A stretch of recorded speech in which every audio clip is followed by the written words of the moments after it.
जय श्री हरि, जय श्री कृष्ण। बांधवों, आप सब महाभारत के उद्योग पर्व की कथाओं का श्रवण कर रहे हैं। इसी क्रम में आपने पिछले जो दिनों जो कथा सुनी थी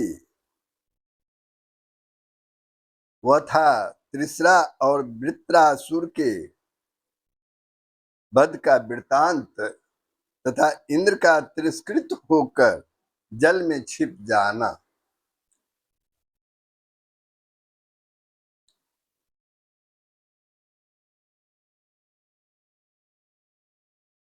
इंद्र ने देवताओं के लिए भय का कारण बने महाबली वृत्रासुर का वध तो किया, किंतु पहले त्रिसरा को मारने से लगी हुई ब्रह्म हत्या के कारण और अब असत्य व्यवहार के कारण तिरस्कृत होने से वे मन ही मन बहुत ही दुखी रहने लगे। देवराज इंद्र, इन पापों के कारण वे संज्ञाशून्य और अचेतन से हो गए तथा संपूर्ण लोकों की सीमा पर जाकर जल में छिपकर रहने लगे। अब देवताओं को भय हुआ कि अब हमारा राजा कौन हो, क्योंकि देवताओं में से तो किसी का भी मन राज का भार संभालने के लिए होता ही नहीं था। ये प्रसंग आप लोगों ने बंधु सुना था पिछले दिनों। अब आगे का जो प्रसंग है बंधु, वह है नहुस की इंद्र पद प्राप्ति, उसका इंद्राणी पर आसक्त होना और इंद्राणी का अवधि मांगकर अश्वमेघ जग द्वारा इंद्र को शुद्ध करना, ये प्रसंग है। समय बचा तो इसी कर्म में इंद्र की बताई हुई युक्ति से नहुस का पतन तथा इंद्र का पुनः देव राज्य पर प्रतिष्ठित होना, ये प्रसंग है प्रभु, जो आपके सामने अभी मैं वाचन के रूप में प्रस्तुत कर रहा हूं। आप लोगों से सादर निवेदन है कि अपने विचार कमेंट बॉक्स में अवश्य ही लिखेंगे तथा शेयर करेंगे, लाइक करेंगे, क्योंकि महाभारत सुनना, वाचन करना, ये सब ही अत्यंत ही फलदायक होता है। तो प्रभु श्री हरि श्री कृष्ण का नाम लेकर मैं प्रारंभ करता हूं महाभारत के उद्योग पर्व की कथाओं का, जो अत्यंत ही मार्मिक कथा है। राजा शल्य अब तो जानते ही हैं कि युधिष्ठिर के यहाँ पहुंचे हुए हैं निमंत्रण पर, और वो दुर्योधन को भी सहायता करने का वचन दे चुके हैं। अब युधिष्ठिर से राजा शल्य कहते हैं कि तब सब देवता और ऋषियों ने कहा, इस समय राजा नहुस बड़ा प्रतापी है। जब इंद्र छिप गए, राजा शल्य कथा सुना रहे हैं युधिष्ठिर को। जब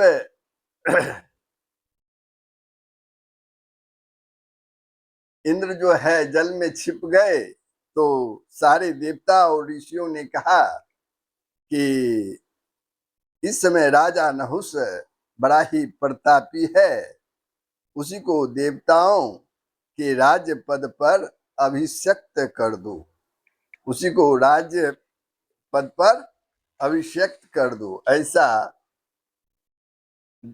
देवताओं और ऋषियों ने कहा।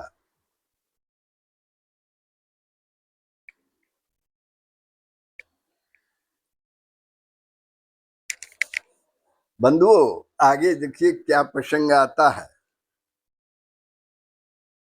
नहुस बड़ा ही प्रतापी था और बड़ा ही तेजस्वी, यशस्वी और धार्मिक भी था। यह सलाह करके उन सब ने नहुस के पास जाकर राजा नहुस के पास जाकर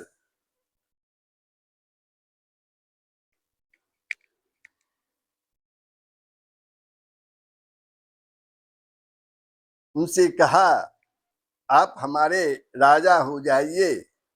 तब नहुस ने कहा, मैं तो बहुत ही दुर्बल हूं, आप लोगों की रक्षा करने योग्य मुझ में शक्ति नहीं है। ऋषि और देवताओं ने कहा कि राजन, देवता, दानव, यक्ष, ऋषि, राक्षस, पितृगण, गंधर्व और भूत, ये सब आपकी दृष्टि के सामने खड़े रहेंगे। आप इन्हें देखकर ही इनका तेज लेकर बलवान हो जाएंगे। आप धर्म को आगे रखते हुए संपूर्ण लोकों के स्वामी बन जाइए तथा स्वर्ग लोक में रहकर ब्रह्म, ऋषि और देवताओं की रक्षा कीजिए। ऐसा कहकर उन्होंने स्वर्ग लोक में नहुस का राज्याभिषेक कर दिया। इस प्रकार वह संपूर्ण लोकों का स्वामी हो गया, राजा नहुस। किंतु इस दुर्लभ वर और स्वर्ग के राज्य को पाकर पहले निरंतर धर्मपरायण रहने पर भी वह भोगी हो गया। तो राजा नहुस से जो है इस तरह के दुर्लभ वर पाकर क्या हो गया? भोगी हो गया। वह सारे देव दानों में, दंदन वन में तथा कैलाश और हिमालय आदि पर्वतों के शिखरों पर तरह तरह की क्रीड़ाएं करने लगा। इससे उसका मन जो है वो दूषित हो गया। इससे उसका मन जो है दूषित हो गया, राजा नहुस का। एक दिन वह क्रीड़ा कर रहा था, उसी समय उसकी दृष्टि देवराज की भार्या यानी देवराज की धर्म पत्नी साध्वी इंद्राणी पर पड़ गई। राजा नहुस की दृष्टि, उसे देखकर वह दुष्ट अपने सभासदों से कहने लगा, मैं देवताओं का राजा और संपूर्ण लोकों का स्वामी हूं, फिर इंद्र की महिषी देवी इंद्राणी मेरी सेवा के लिए क्यों नहीं आती? आज तुरंत ही सची को मेरे महल में आना चाहिए। राजा नहुस ने अपने सभासदों से ये बात कही। नहुस की बात सुनकर इंद्राणी के चित्त में, इंद्राणी के मन में बड़ी ही चोट लगी और उसने बृहस्पति जी से कहा कि ब्रह्मन, मैं आपकी शरण हूं, आप नहुस से मेरी रक्षा कीजिए। आपने मुझे कई बार अखंड सौभाग्यवती एक की पत्नी और पतिव्रता का वचन दिया है, अतः आप अपनी वह वाणी सत्य करें। तब बृहस्पति जी ने भय से व्याकुल हुई इंद्राणी से कहा कि देवी, मैंने जो जो कहा है वह अवश्य ही सत्य होगा। तुम नहुस से मत डरो, मैं सच कहता हूं, तुम्हें शीघ्र ही इंद्र से मैं मिला दूंगा। बृहस्पति ने इंद्राणी से कहा। इधर जब नहुस को मालूम हुआ कि इंद्राणी बृहस्पति जी की शरण में गई है, तो उसे बड़ा ही क्रोध हुआ। उसे क्रोध में भरा देखकर देवता और ऋषियों ने कहा कि देवराज, क्रोध को त्यागिए, आप जैसे सत्य पुरुष क्रोध नहीं किया करते। इंद्राणी पर स्त्री है, अतः आप उसे क्षमा करें।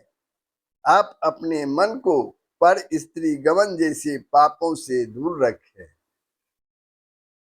आखिर आप देवराज हैं, अतः अपनी प्रजा का धर्म पूर्वक पालन करें। भगवान आपका मंगल करे। ऋषियों ने इस प्रकार नहुस को बहुत समझाया। नहुस को ऋषियों ने बहुत समझाया, बार बार समझाया नहुस को, लेकिन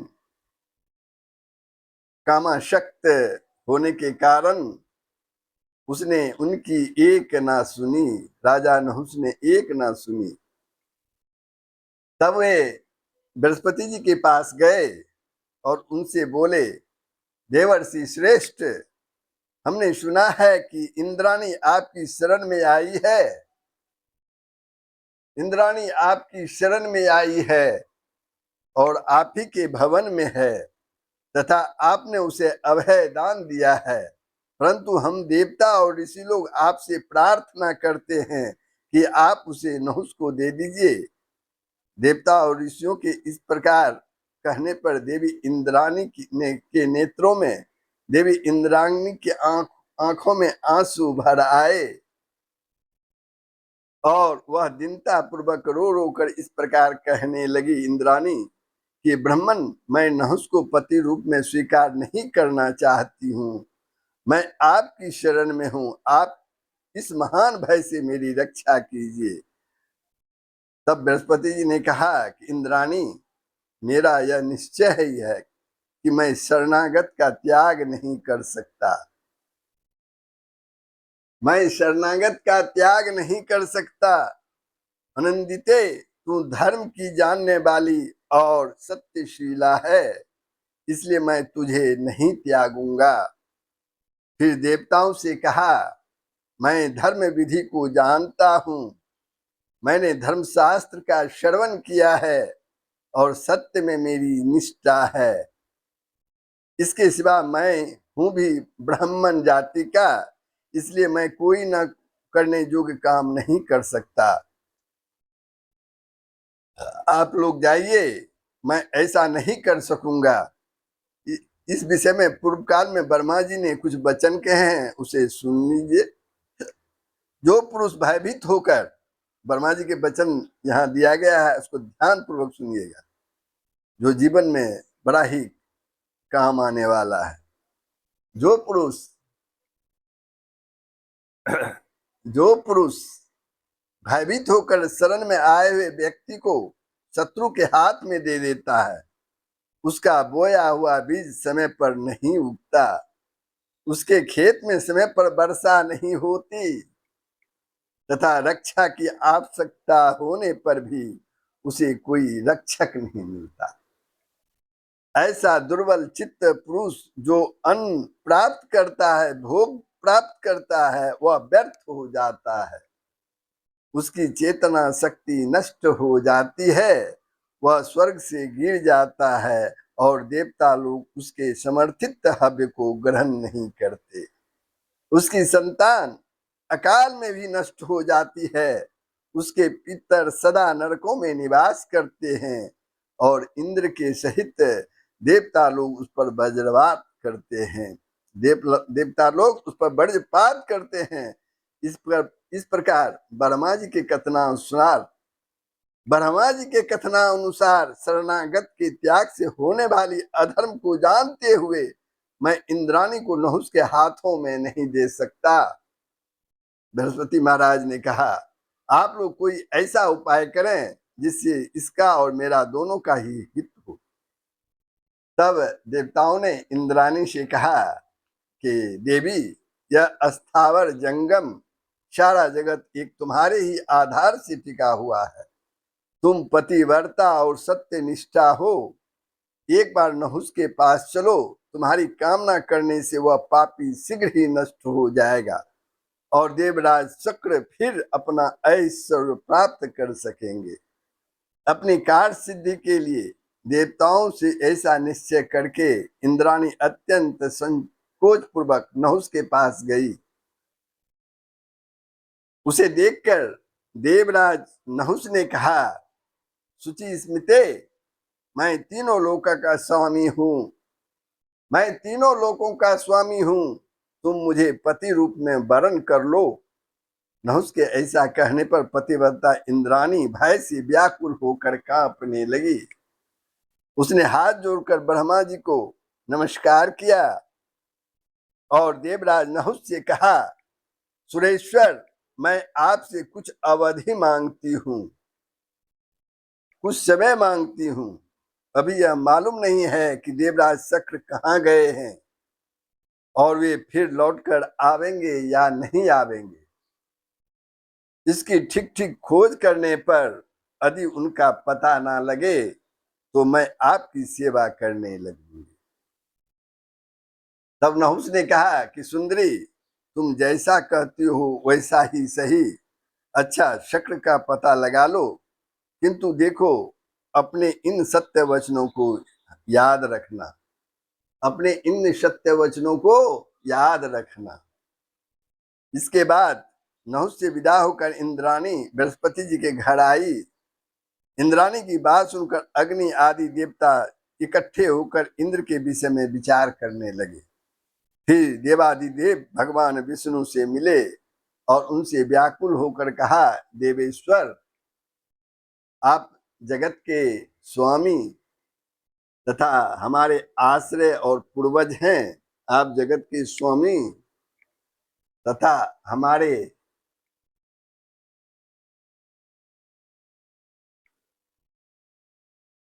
आप जगत के स्वामी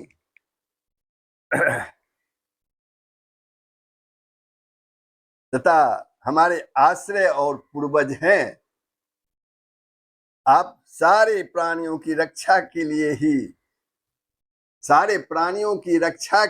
ही विष्णु रूप में स्थित हुए हैं। भगवान, आपके तेज से वृत्रासुर का विनाश हो जाने पर इंद्र को ब्रह्म हत्या ने घेर लिया है। आप उससे छूटने का उपाय बताइए। देवताओं की यह बात सुनकर विष्णु भगवान ने कहा कि इंद्र अश्वमेघ जग द्वारा मेरा ही पूजन करें, मैं उसे ब्रह्म हत्या से मुक्त कर दूंगा।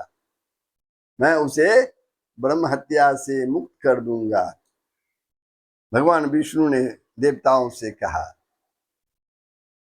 इससे वह सब प्रकार के भय से छुटकर फिर देवताओं का राजा हो जाएगा और दुष्ट बुद्धि नहुष अपने कुकर्म से नष्ट हो जाएगा। भगवान विष्णु की वह सत्य, शुभ और अमृत मयी वाणी सुनकर देवता लोग ऋषि और उपाध्यायों के सहित उस स्थान पर गए जहां भय से व्याकुल इंद्र छिपे हुए थे। वहां इंद्र की शुद्धि के लिए ब्रह्म हत्या की निवृत्ति करने वाला अश्वमेघ जग महायज्ञ जो है वो प्रारंभ हो गया। उन्होंने ब्रह्म हत्या को विभक्त करके उसे वृक्ष, पर्वत, पृथ्वी और स्त्रियों में बांट दिया। इससे इंद्र निष्पाप और निशोक हो गए। किंतु जब वे अपना स्थान ग्रहण करने के लिए आए तो उन्होंने देखा नहुष देवताओं के वर के प्रभाव से दुस्सह हो रहा है तथा अपनी दृष्टि से भी वह सारे प्राणियों के तेज को नष्ट कर देता है। यह देखकर वे भय से कांप उठे और वहां से फिर चले गए तथा अनुकूल समय की प्रतीक्षा करते हुए सब जीवों से अदृश्य रहकर विचरने लगे। सब जीवों से अदृश्य रहकर वे इंद्र जो है विचरने लगे। ये प्रसंग था प्रभु। अब आगे का जो प्रसंग है मैं उसे भी सुना देता हूं। इंद्र की बताई हुई युक्ति से नहुष का पतन तथा इंद्र का पुनः देवराज पर प्रतिष्ठित होना। इंद्र के चले जाने से इंद्राणी पर फिर शोक का बादल मंडराने लगा। इंद्राणी पर फिर शोक का बादल मंडराने लगा। वह अत्यंत दुखी होकर हा इंद्र ऐसा कहकर वह विलाप करने लगी और कहने लगी, यदि मैंने दान किया हो, हवन किया हो और गुरुजनों को अपनी सेवा से संतुष्ट रखा हो तथा मुझ में सत्य हो तो मेरा पातिव्रत अविचल रहे। मैं कभी किसी अन्य पुरुष की ओर ना देखूं। मैं उत्तरायण की अधिष्ठात्री रात्रि देवी को प्रणाम करती हूँ, वो मेरा मनोरथ को सफल करे। फिर इंद्राणी ने एकाग्र चित्त होकर रात्रि देवी उपश्रुति की उपासना की और वह प्रार्थना की, जहां पर इंद्र हो वह स्थान मुझे दिखाइए। इंद्राणी की यह प्रार्थना सुनकर रात्रि की देवी उपश्रुति मूर्तिमती होकर वहां पर प्रकट हो गई। उन्हें देखकर इंद्राणी को बड़ी ही प्रसन्नता हुई और उसने उनका पूजन करके कहा कि देवी आप कौन हैं? देवी आप कौन हैं? आपका परिचय पाने के लिए मुझे बड़ी ही उत्कंठा है। तब उपश्रुति ने कहा, देवी मैं उपश्रुति हूँ। तुम्हारे सत्य के प्रभाव से ही मैं तुम्हें दर्शन देने के लिए आई हूं। सत्य के प्रभाव से ही मैं तुम्हें दर्शन देने के लिए आई हूं। तुम पतिव्रता और यम नियम से मुक्त हो। मैं तुम्हें देवराज इंद्र के पास ले चलूंगी। तुम जल्दी से ही मेरे पीछे पीछे चली आओ। तुम्हें देवराज के दर्शन हो जाएंगे। फिर उपश्रुति के चलने पर इंद्राणी उनके पीछे होली तथा देवताओं के वन अनेकों पर्वत तथा हिमालय को लांघकर एक दिव्य सरोवर पर जा पहुंची। उस सरोवर में एक अति सुंदर विशाल कमलिनी थी। उसे एक ऊंची नल वाले गौर वर्ण महाकमल ने घेर रखा था। उपश्रुति ने उस कमल के नाल को पकड़कर उसमें इंद्राणी के सहित प्रवेश किया और वहां एक तंतु में इंद्र को छुपे हुए पाया। तब इंद्राणी ने पूर्व कर्मों का उल्लेख करते हुए इंद्र की स्तुति की। इस पर इंद्र ने कहा कि देवी, तुम यहाँ कैसे आई हो और तुम्हें मेरा पता कैसे लगा है? तुम तब इंद्राणी ने उन्हें नहुस की सब बातें सुनाई और अपने साथ चलकर उसका नाश करने की प्रार्थना की। इंद्राणी के इस प्रकार कहने पर इंद्र ने कहा कि देवी, इस समय नहुस का बल जो है वो बढ़ा हुआ है। ऋषियों ने हव्य कव्य देकर उसे बहुत ही बढ़ा दिया है। इसलिए वह पराक्रम प्रकट करने का, यह जो समय है वह पराक्रम प्रकट करने का नहीं है। मैं तुम्हें एक युक्ति बताता हूं, उसके अनुसार काम करो। तुम एकांत में जाकर नहुस से कहो कि तुम ऋषियों से अपनी पालकी उठवाकर मेरे पास आओ, तो मैं प्रसन्न होकर तुम्हारे अधीन हो जाऊंगी। देवराज के ऐसा कहने पर इंद्राणी सची जो आज्ञा ऐसा कहकर नहुस के पास गई। उसे देखकर नहुस ने मुस्कुराकर कहा, कल्याणी, तुम खूब आई, कहो मैं तुम्हारी क्या सेवा करूं? तुम विश्वास करो, मैं सत्य की शपथ करके कहता हूं कि मैं तुम्हारी बात अवश्य मानूंगा। इंद्राणी ने कहा, जगतपते, मैंने आपसे जो अवधि मांगी है मैं उसी के बीतने की प्रतीक्षा में हूं, परंतु मेरे मन में एक बात है, आप उस पर विचार कर लें। यदि आप मेरी यह प्रेम भरी बात पूरी कर देंगे तो मैं अवश्य आपके अधीन हो जाऊंगी। राजन, मेरी ऐसी इच्छा है कि ऋषि लोग आपस में मिलकर आपको पालकी में बैठाकर मेरे पास लावे। क्या इच्छा बताई? कि ऋषि लोग आपस में मिलकर आपको पालकी में बैठाकर मेरे पास लावे। नहुस ने कहा, सुंदरी, तो मेरे लिए यह बड़ी ही अनूठी सवारी बताई है। ऐसा वाहन पर तो कोई नहीं चढ़ा होगा। यह मुझे बहुत पसंद आया है। मुझे तो तुम अपने अधीन ही समझो। अब सप्त ऋषि और ब्रह्म ऋषि लोग मेरी पालकी को लेकर चलेंगे।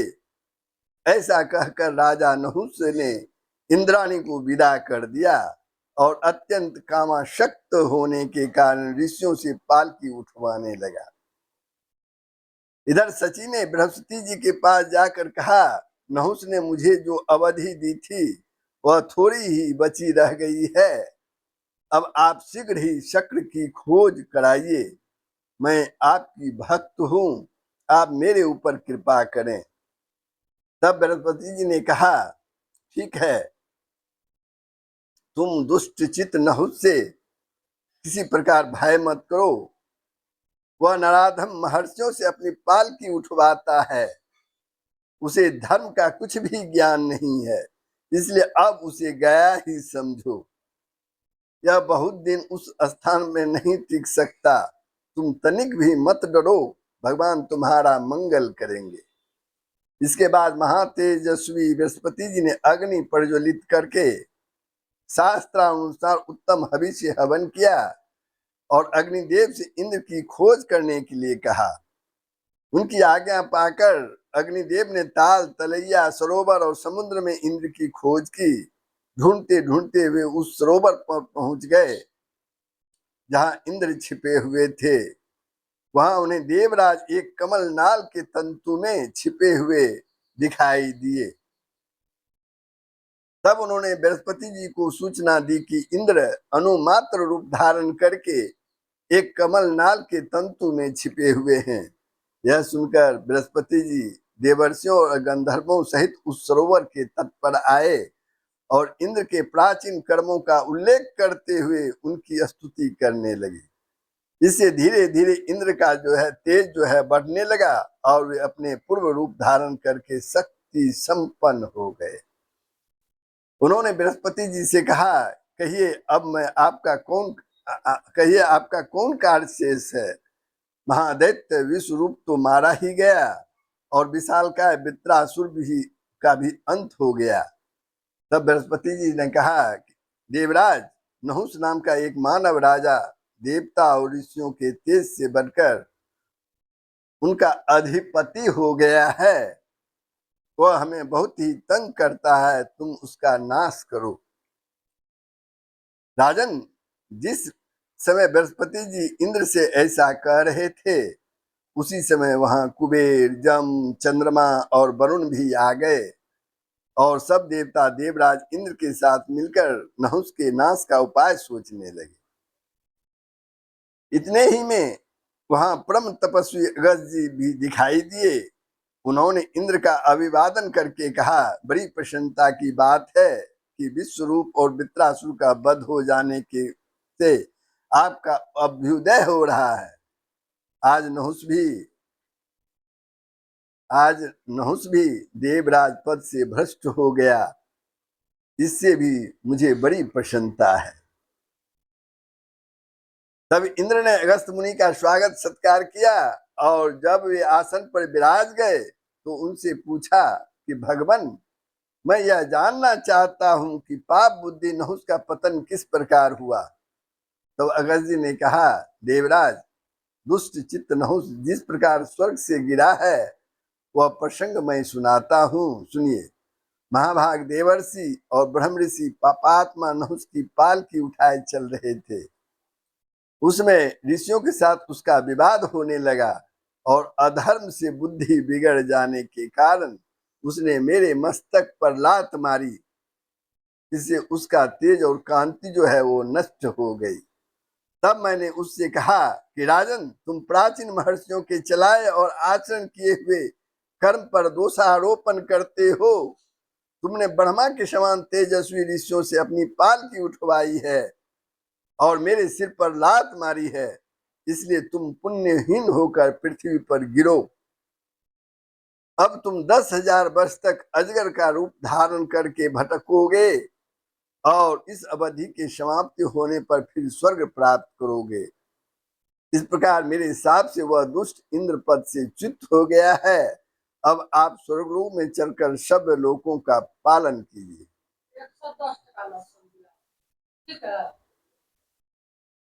तब देवराज इंद्र ऐरावत हाथी पर चढ़कर अग्निदेव, बृहस्पति, जम, वरुण, कुबेर, सारे देवगण तथा गंधर्व और अप्सराओं के सहित देवलोक को गए। वहां इंद्राणी से मिलकर वे अत्यंत आनंद पूर्वक सब लोगों का पालन करने लगे। इसी समय वहां भगवान अंगिरा पधारे। उन्होंने अर्थवेद के मंत्रों से देवराज का पूजन किया। इससे इंद्र बहुत ही प्रसन्न हुए और उन्हें यह वर दिया कि आपने अर्थवेद का गान किया है, इसलिए इस वेद में आप अर्थर्वांगिरा नाम से विख्यात होंगे और जग का भाग भी प्राप्त करेंगे। इस प्रकार अथर्ववागिरा ऋषि का सत्कार कर उन्हें इंद्र ने विदा किया। फिर वे समस्त देवताओं, तपोधन ऋषियों का सत्कार कर धर्म पूर्वक प्रजा का पालन करने लगे। तो ये प्रसंग प्रभु यहीं पर समाप्त होता है। अब आगे का जो प्रसंग है प्रभु, अगले भाग में आप सुनेंगे। राजा शल्य की विदाई, कहाँ से पांडवों कि यहाँ से, और तथा कौरव और पांडवों के सैन्य संग्रह का वर्णन सुनेंगे। द्रुपद के पुरोहित के साथ भीष्म और धृतराष्ट्र की बातचीत भी सुनेंगे, और धृतराष्ट्र और संजय की भी बातचीत इसी क्रम में आप श्रवण करेंगे। आगे और भी प्रसंग है उद्योग पर्व में। उपप्लव्य में संजय और युधिष्ठिर का संवाद, ये सब धीरे धीरे, और संजय के प्रति भगवान श्री कृष्ण के वचन, ये सारे प्रसंग आप धीरे धीरे श्रवण करते रहेंगे। बंधुओं, आप जरूर इस प्रसंग को सुने। साथ ही आप लोगों को सूचना दूं कि मैं प्रत्येक दिन संध्या 7 बजे के बाद श्रीमद् वाल्मीकि रामायण के विभिन्न सर्गों को लेकर आपके सामने उपस्थित होता हूँ। आप लोगों से सादर निवेदन है कि 7 बजे के बाद आप हमारे लाइव में उपस्थित होइए और वाल्मीकि रामायण के सर्गों का श्रवण कीजिए। अभी अयोध्या कांड का वाचन मैं कर रहा हूँ। आज फिर मैं संध्या 7 बजे से आपके सामने उपस्थित हूँगा।